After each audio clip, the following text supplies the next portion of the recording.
તાલુકાના માથક ગામે સુંદર ભવાની જવાના રોડ પર પિકઅપ ગાડીના ચાલક તથા અન્ય એક આરોપી દેશી દારૂની 1200 લીટર સાથે કુલ કિંમત ₹7,40,000ના મુદ્દામાલ સાથે પોલીસે પકડી પાડ્યા છે। પ્રાપ્ત વિગતો અનુસાર હળવદ પોલીસ પેટ્રોલિંગમાં હતી તે દરમિયાન બાતમીના આધારે હળવદ તાલુકાના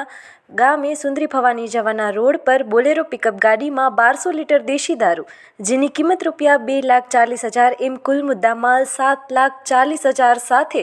ચાલક મયુરસિંહ ઝાલા તથા એક આરોપી સંજયભાઈ દેકાવડિયાની પકડી પાડીને આરોપી વિરુદ્ધ પ્રોહિબિશન એક્ટ મુજબ ધોરણસરની કાર્યવાહી હાથ ધરીને આ ગુનામાં ઘનશ્યામભાઈ શંકર, હસમુખભાઈ મધુભાઈ, વેલજીભાઈ ઉર્ફે વાલો, અજય ઉર્ફે ભૂરો એમ કુલ 4 આરોપીના નામ ખુલ્યા છે। ત્યારે આ મામલે પોલીસે વધુ તપાસ હાથ ધરી છે। હળવદ તાલુકાના માથક ગામે સુંદર ભવાની જવાના રોડ પર પિકઅપ ગાડીના ચાલક તથા અન્ય એક આરોપી દેશી દારૂની 1200 લીટર સાથે કુલ કિંમત ₹7,40,000ના મુદ્દામાલ સાથે પોલીસે પકડી પાડ્યા છે।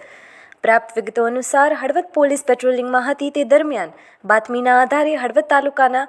ગામે સુંદરી ભવાની જવાના રોડ પર બોલેરો પિકઅપ ગાડીમાં 1200 લીટર દેશી દારૂ જેની કિંમત ₹2,40,000 એમ કુલ મુદ્દામાલ ₹7,40,000 સાથે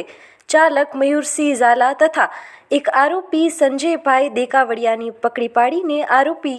વિરુદ્ધ પ્રોહિબિશન એક્ટ મુજબ ધોરણસરની કાર્યવાહી હાથ ધરીને આ ગુનામાં ઘનશ્યામભાઈ શંકર, હસમુખભાઈ મધુભાઈ, વેલજીભાઈ ઉર્ફે વાલો, અજય ઉર્ફે ભૂરો એમ કુલ 4 આરોપીના નામ ખુલ્યા છે। ત્યારે આ મામલે પોલીસે વધુ તપાસ હાથ ધરી છે।